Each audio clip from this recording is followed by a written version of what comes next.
that she was really a blessing for me because I'm kind of a wild card. A lot of times I'll not think about things as much as I should, and she's been a real good, stable influence in my life, helping to hold things together. I make a mess, and she kind of cleans it up, I think, is what happens. And so, but we've been fortunate. We came out here to Idaho after I lost everything farming, and we didn't have anything. So she went back to work 1 year. Since we've been married, she worked outside of the home 1 year, and that was when we came to Idaho. We need to have something to eat, so she did while I was trying to figure out what to do. And but it was a good match, good stability, and so and the things that I've done, it really has been a blessing that I've had a woman that has believed in me and allowed me to make mistakes and didn't rain on my parade. And because of that, it led us out of a lot of challenging times and stability. I just kept working and kept going, and we made it through it and kind of figured out what to do and got going again. So I've been fortunate. Marriage is a good thing. So my kids grow up here. We homeschooled all our kids all the way through, which is not your typical scenario. And so Margie was able to be at home, and I just kept everything else working in the meantime. And the kids learn how to do the basics and what I consider the old standard, old-fashioned way of doing things the right way, and basic ethics and principle, hard work and honesty, and so all of the kids except for one of them now has some business. Uh-oh. They. We got your video, Doug. We got it. Is it there? Oh, there we are. Okay. Hey, thanks, Micah. Here you can see what Micah. You get a chance to meet him. Yeah, Mike and I are. We're partners at Silverline Films. We're partners in Alaska and that's quite a story in itself. But that helps, Micah. It's like it's green. Okay. We have a green screen, but it's red. It's amazing when you can get this technology. What was the issue? What was it that was? What was the issue, Micah? Uh-oh, now he's gone. Yeah, looks like he dropped off. He'll be back. He dropped and then came right back on before. Whoa, look at Red in the corner of my picture. Everybody, this is Red Dog. Red Dog's kind of crazy, aren't you? You're a crazy dog.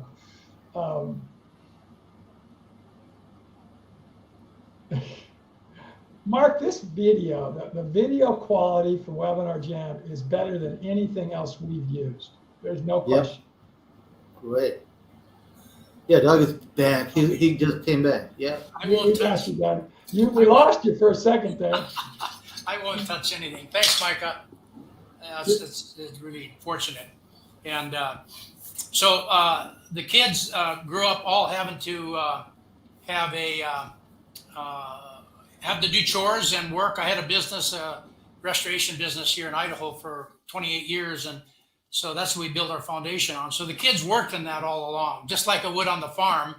I always relate back to raising the kids and that. And when I grew up on the farm, I played football, and I was a fairly good football player. But my dad always said, hey, if you're going to play football Friday night, you're going to get up and feed the cows, and you're going to bale hay and do everything the next day. So there's no slacking off, and that paid me big dividends. So my kids all learned how to work hard, but honestly, and the rewards for that, and then looking at things long term, perseverance long term.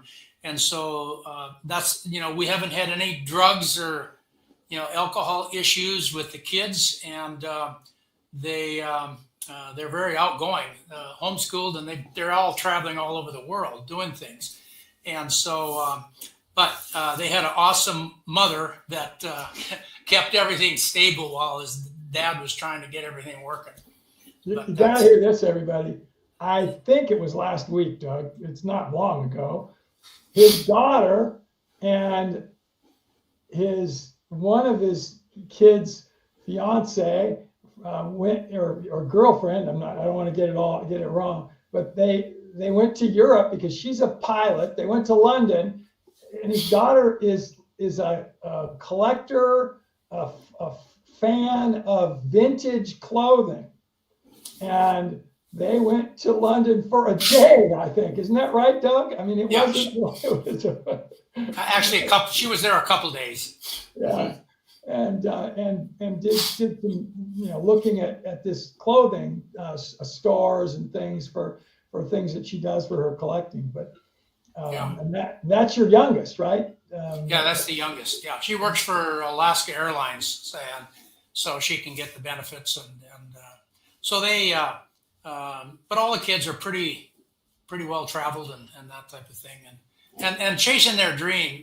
Fortunately, I I've been a dreamer all along, and for better for worse, for any of you guys that have been out there and you got lots of ideas, and not everything works, and so but you got to try some things, and so the kids are out there trying things and learning and do the best they can with that, but they don't sit still very long.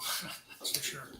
But So, Mark, show the clip again that you had of Doug's remediation business, and which, as he said, he's out of now. He just sold it. You'll see it, Doug. It'll come on. Mark will put it on the screen here in a second, and just tell us a little bit about nest restoration, and that's actually where Doug lives when he's in Idaho. Not a bad view, Doug, of the barn. That was cool when you got all the trucks coming up there. And he's actually spending a lot of time right now remodeling that building to where, well, I'll let you tell you. So where when he's traveling and even when he's home, he can be generating some income from it. So tell us about the business, nest restoration, and how did you decide to get into doing that and so on. Okay. Well, leading up to that, when I came out here to Idaho, I was trying to figure out what to do and everything. And then Wayne, you moved your business, Snake River Associates, out to Idaho here, and that did consulting for asbestos removal for commercial and private and that type of thing. And I went to work for Wayne. And so, I went to work for $6 an hour starting out there. It was interesting times, but I still was good money at that time. And, but that's got me going in learning some trades and some concepts on airflow and things like that. And then moving on through that, I got involved in my own business in the early 90s, and I become doing problem solving. And it's just basically good farm sense. In the farm, you don't have an option. Well, gee, this isn't going to work. You got to figure out, how to make it work. It's got to happen, whether it be livestock or crops or tractor not running. And so that served me well. And so we started doing some things, because I had to make some money. I had kids to feed, and so I had to keep busy, and I was still learning a lot. And I got referred into some problems with some buildings, some water issues they couldn't get figured out, and was having some structural issues, and I kind of figured that out for them, and they referred me into others, and then they referred me into, hey, we got some water in a crawl space and they can't figure out how to get it out. Well, that was in 94, 95. I got referred into doing the drainage, getting a drain system figured out for a crawl space. Well, water runs downhill, and with farming, you got to figure out where your water's at. And for me, it was pretty basic. Well, that started in 95, and now we've done over 4,000 houses here, just in the valley here, with water drainage in their crawl space. So that was a thing that kind of took off. And with that, then I did mold remediation in 98 starting. And a lot of that in things I learned, because it's cumulative what we learn along the way. And these parts and pieces that really are significant in your journey and making decisions and going along in life. And working with the asbestos was very critical for my thought processes, and then airflow and this type of thing to serve me in the 90s and building the business here. So then we also then started, people had floods in our house. We started doing remediation, water restoration, which is coming in when you have a flood and do that. So that combination, I had up to 15 employees. And so we moved from to Nampa, Idaho here in 90. And then I started my business there. And then then we built a building in 2003, because it just kept growing and growing and growing. And I just sold this business now just a couple months ago. And that building there, we're just putting the carpet in today. I'll have 3 apartments in that building now when I'm done. One will be a handicap accessible, wheelchair accessible, and then two other nice apartments. And so now that I'm done with that business, and so it's been again, problem solving and anything when you're farming, you really always a series of solving some problems, and from those problems you learn solutions that you carry with you in the next decisions that you make, so you don't have those problems. But there's always going to be challenges.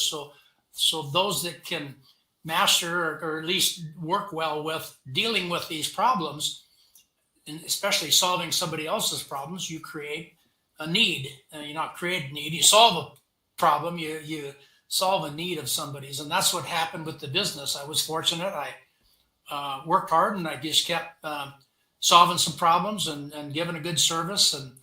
And so that created a good base for me to raise 7 children with. And 7 children takes a lot to raise. Journey, like I said, my wife has been with me through the whole time with that. So, and yeah. So give us now a thought process of Alaska. Tell us how that came into your life. Yeah. Well, and again, this is just how we think, and it's worked for us. We've always tried to find our kids' dreams, and our goal was to try, okay, if you have a dream and vision, what you want to do, we will do everything we can to help you. If you're going to dedicate yourself to a dream and vision, we'll do everything we can to help you with that. That's our job as parents, and take care of our kids. And it was our responsibility to do that. So part of Alaska, what came out is that, we did a lot of hunting and fishing with the kids, and that type of thing. And I ran into a friend of mine at the church the one day back in 2002. And he had gone to a boot camp, a young men's Christian boot camp down in Texas, and then learned some skills and went to Australia. I ended up in Alaska. And he told me, I'm up in Alaska and I'm building a cabin out in the woods, in the bush. And I thought, wow, that is really cool. I always liked Alaska and wanted to go there. And he showed me what he's been doing about hunting and everything like that. And I thought, wow, that is unbelievable. And so didn't think much more of it other than, boy, I'd sure like to do that. And then the next year I saw him again, and he said, hey, I'm going to have a get together and show you what we're doing here. We're going to build a lodge up there. And I said, man, that's just unbelievable. He showed me some pictures of what he was doing. And he was a big hunter as well. And I said, my son, Micah's going to he's 15 now. When he gets old enough, boy, if you ever need any help, I'll pay his way. You don't have to pay him anything. I just want him to have the experience of what it's like to do that. And and again, you don't need to pay him. I just want him to learn the experience. And we tried to have our kids work for other people too, so they had a well-balanced outlook on what it's like to work in the real world.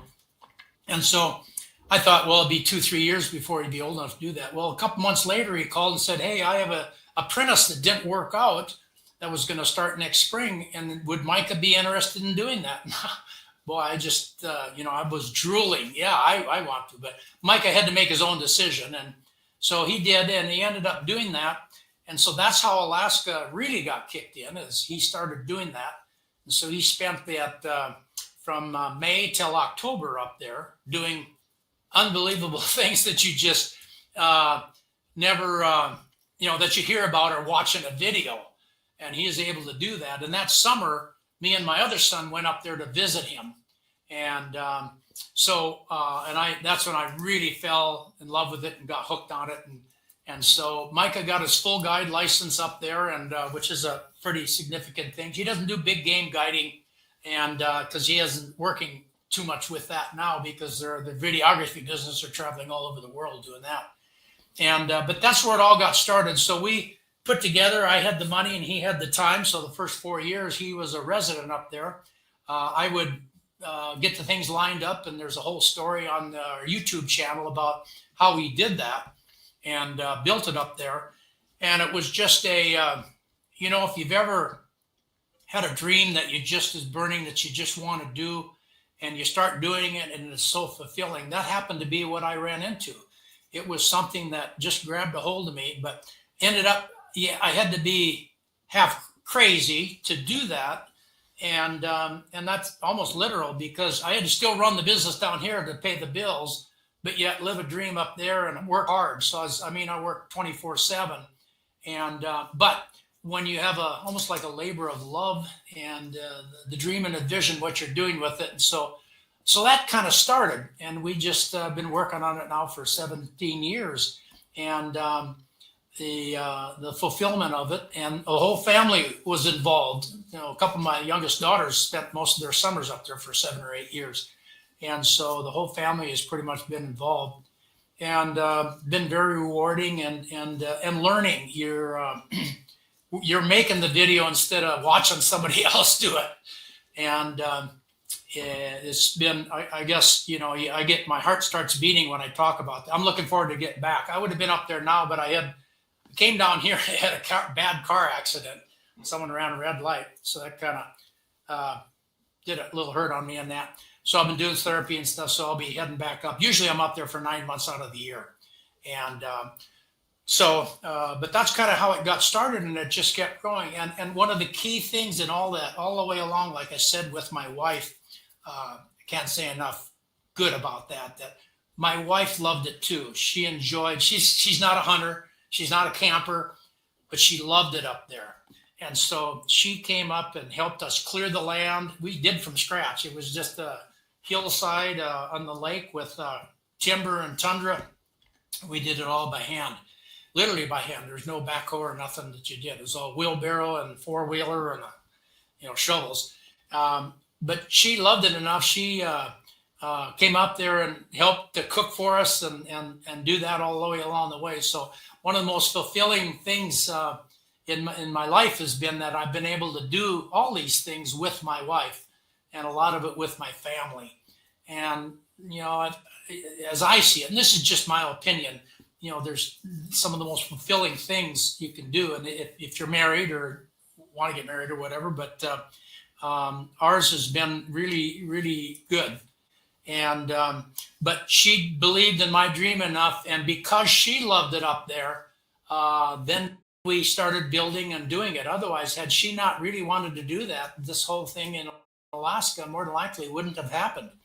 And so I actually built it so my daughters would love it up there, and my wife would love it up there. So what that is it's a neat to have a dream, but boy, if you're going to fulfill it, then you got to roll your sleeves up. The work starts, because you got to do everything up there. Plus, you got to keep everything going down here to have that be a reality.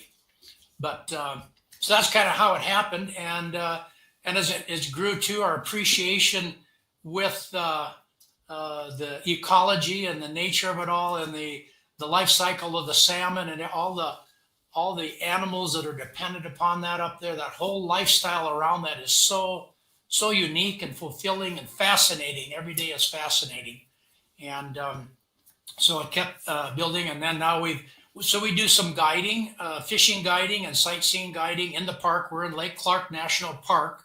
We're actually in the preserved part of it, and right on the lake. Mark, can you pull up a map and see if Doug can guide you to where? So pull up Google Maps or something, and just be able to show kind of where, just so everybody gets a concept. Because I actually don't have one, Doug, so it'd be cool for me to see it. By the way, after that, I wanted to go back to the lodge, because he showed a picture of it there, one of the images that you have. By the way, I'm assuming that the guys did those videos. There it is. There's the lodge, everybody. So yeah, Mike and Josiah did quite a few of the pictures and videos. Yeah, it's really cool. Mark's going to pull up a map. So tell us, if you're coming from the States, how would you get there once he gets the map up? I'm assuming you fly into Anchorage, probably, but a lot of planes will come in through Seattle and then to Anchorage. But you get into Anchorage at the international airport there, and you take a taxi and go to Merrill Field, which is the old original airport in town, but now is a small outgoing airport that supplies all the airplanes and freight and stuff like that to the bush. And so there's hundreds and hundreds of smaller planes that fly in and out of there every day, servicing the whole outback of Alaska. And then from Anchorage, then you take more likely a 206, which is a 6 passenger.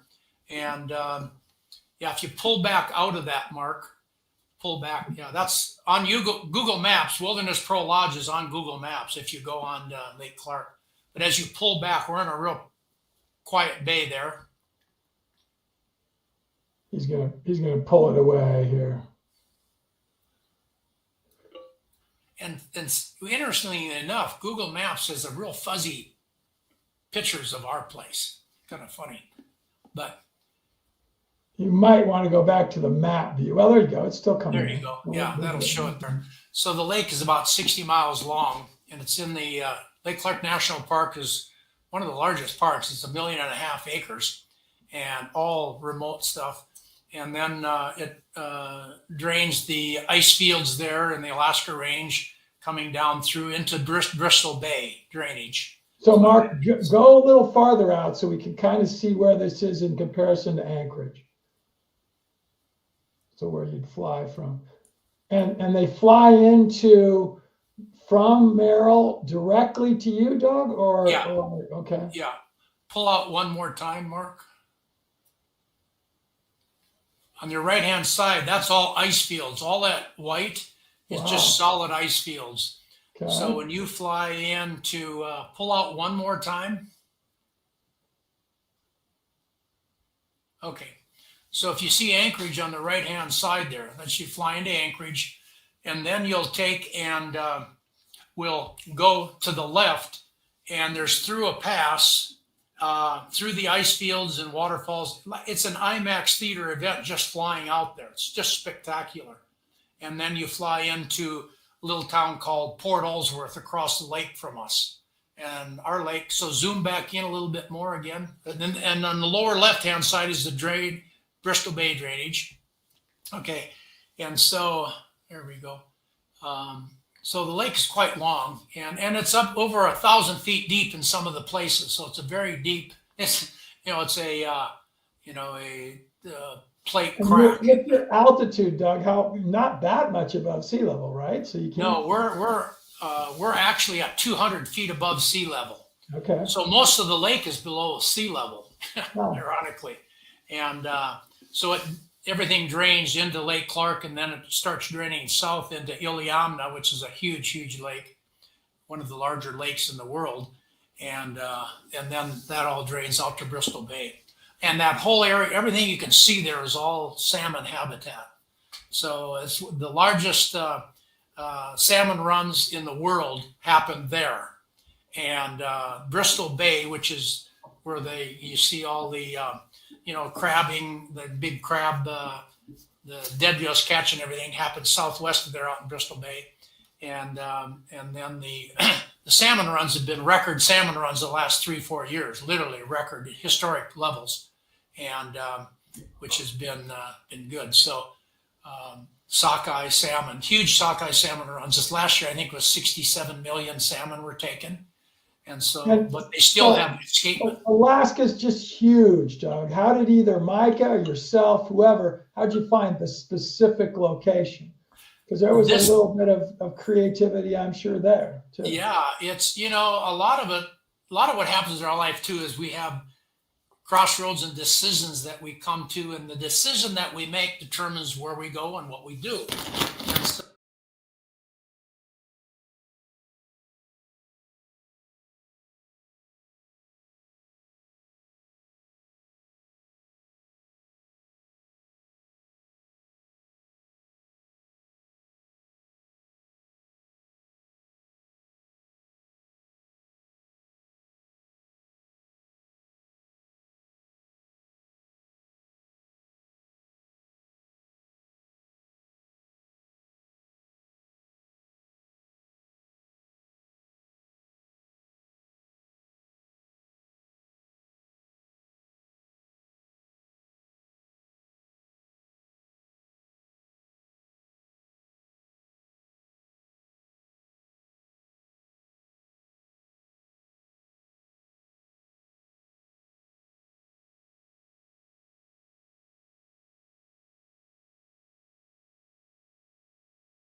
3 days out of the month, and you talk about logistics, they have 25-foot tides at certain times. So we can get a shipment and truckloads onto a barge across the Cook Inlet, and they can unload it 3 days out of the month across the Cook Inlet. And then it goes off the barge, and a truck takes it over the mountain range into Lake Iliamna, into Pile Bay back in there. Pedro Bay, Pile Bay.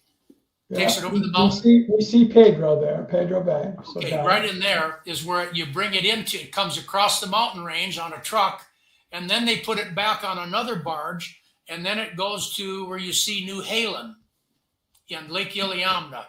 Yep.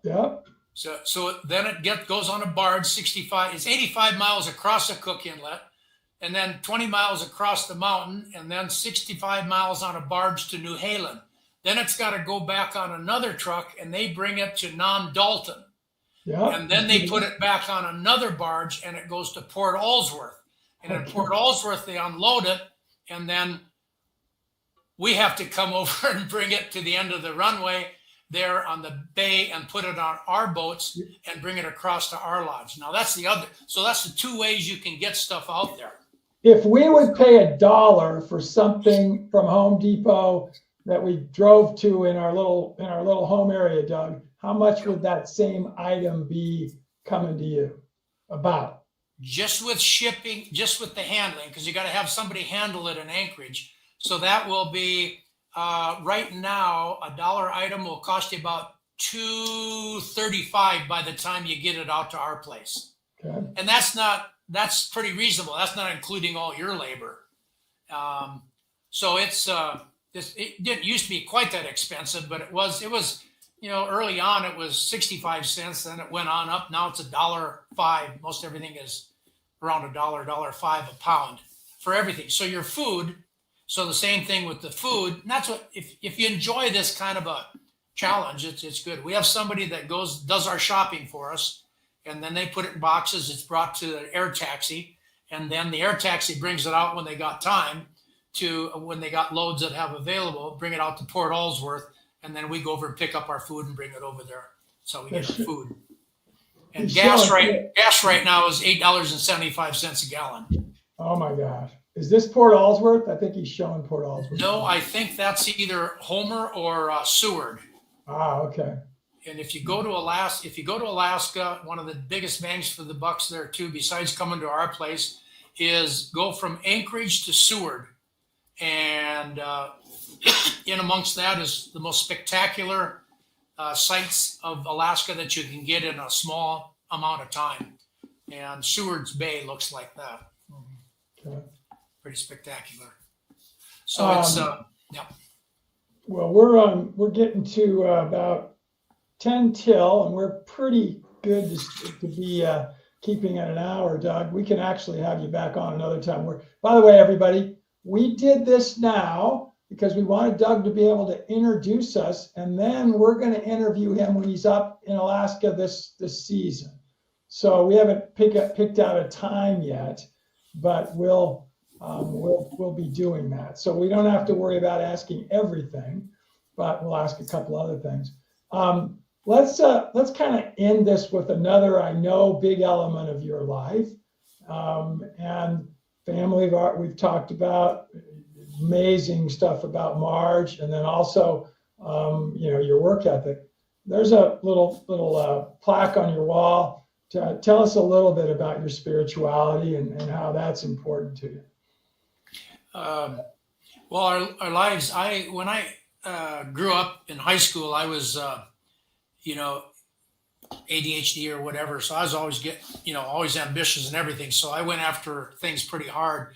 So, alcohol was one of those in high school, and then getting into college, it was free range with everything. So I went after it really hard. I played football. I was a good football player, but it opened the door up, and I started doing a lot of alcohol. I did a lot of drugs. I was I was fortunate I didn't really get in big trouble, and it was on the road to really ruining my life. I had some friends of mine that went to jail, and one got killed, and And so I wasn't in a good place. Okay, a good football player, but a horrible place to live. And sometimes you can get frustrated and really not know or have an answer. Well, what's really going on, man? You want to get stuff done. You want to do things, but what's this all about? We always ask, well, is there more to life than just this? There's only so much of a high you can get. And so, and this is just my story. And so I was pretty frustrated. I did start to do some farming. I thought, man, I just can't figure out, something's missing in my life. So, and long story short, I ended up going to a concert, and it was a Christian concert. And a guy was talking about what his life was like, and man, it was just, he had the same problems I had. And I ended up, I asked Christ into my life back in '73, and that kind of changed how I looked at things and did things different. And we're all on a different journey. And this is just what we did, and I it filled a void that I had and needed, and I think that I was created with.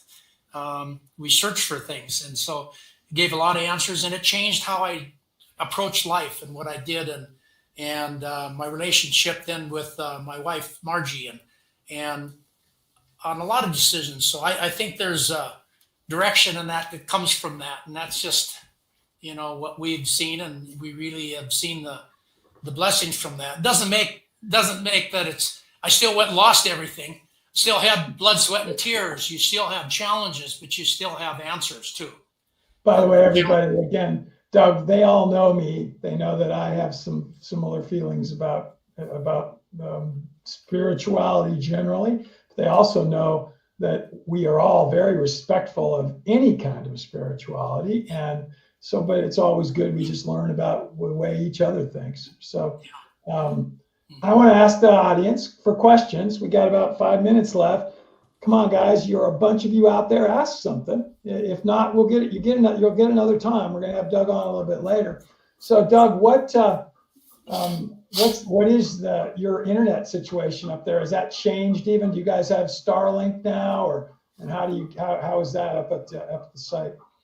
Yeah, Starlink's available. I don't have it yet. I have HughesNet, but everything's been a challenge. I mean, that's a whole story in itself up there. Trying to get phone service, and it's just the satellites, because it was so remote.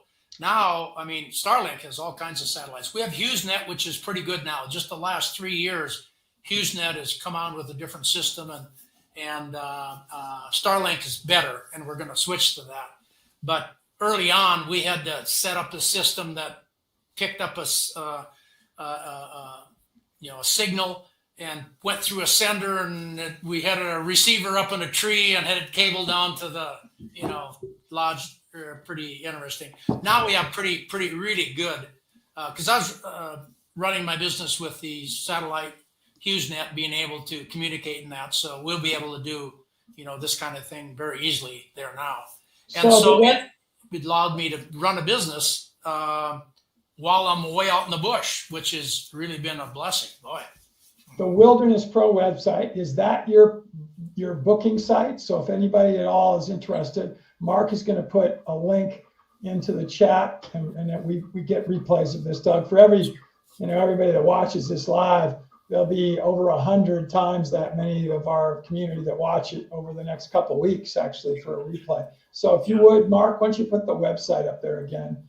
And just mywildernesspro.com is the lodge website, and then also we do Airbnb, so you can search on Airbnb Lake Clark or Port Ellsworth, and we have a picture of our lodge. We have 4 different ones that we make available for Airbnb, and cool. So that's what's on Airbnb, that picture right there. And so yeah. And that's it. Is that at near high tide? How much do you have? What are your tides there? We don't have tide there, but we do have. Oh, that's right. You're on a lake. What am I talking about? Yeah, but the water does go down about 7 feet. So as it freezes up in the winter, the water drops because the glaciers are not flowing and the rivers aren't flowing, and the water will drop about 20 feet out from where that boat is there. So it'll drop about, from what it is now, it'll drop another 4 or 5 feet, what it's showing there. And so it'll go down, and then now in mid-May, it'll just start slowly coming up. So by about mid-June, it'll be back up to the water line at the top up there. And when is ice out? What about when? Ice out will be about when I get there, around the 10th. Okay. It varies, but about the 10th. Summer's around that 10th to 12th or so. And so right now the ice is just getting, so it's dangerous. So if I was there now, I wouldn't be able to go across the ice for 3 weeks now. And so, so you just, and I don't have a plane, so you just, plan for that. But if, just part of it there. And then the ice goes out, and then we do everything by boats pretty much. Alicia, thank you. Alicia put up in the chat, everybody, the website name. So we're gonna just go a little bit longer, everybody, just a couple more minutes. If you got questions, Alicia said the mirror image in the water. That's one of the cool things about lakes, when you can take very good pictures. I'm guessing that was one of the boys took more than one picture to end up with getting the image that they really liked. Yeah. They do a lot of videos or pictures and everything all over. They're just now going to do all the new Suzuki ATV stuff coming up. They're just going to start working on that, and they do Leupold, and they do the new Shields stuff, and a lot of all kinds of outdoor stuff. Had you gone to a Shields and anywhere else in the world yet, Doug, or have you been to the one here since it opened 2 weeks ago? Or? Yeah, we went to the one here 2 weeks ago. That's a mall. That's amazing how big that is. Yeah. Did you ever interact with Mr. Shields in Sioux Falls? No, I haven't. My boys did all their training videos now for the one that opened up here. And did you ever go to South Sioux Hardware in Sioux Falls when he had the dioramas of his hunting that he did all over the world? Did you ever see that? Didn't see that. No, never did. Yeah. Well, everybody, again, one last chance for questions. Throw in some ones if you enjoyed this. Nines if you didn't. We don't ever get any nines, Doug. They're always. But that was awesome, Doug. Thank you. And we'll do it again when you're up in Alaska. Yeah, and we'll have some pretty good views from the deck there. Yeah. I appreciate the time, and I hope everybody can make use of what I was sharing. So, thank you. All right, Mark, why don't you take us out? Thanks, everybody. You bet. We'll see you. See you in Alaska. Yeah.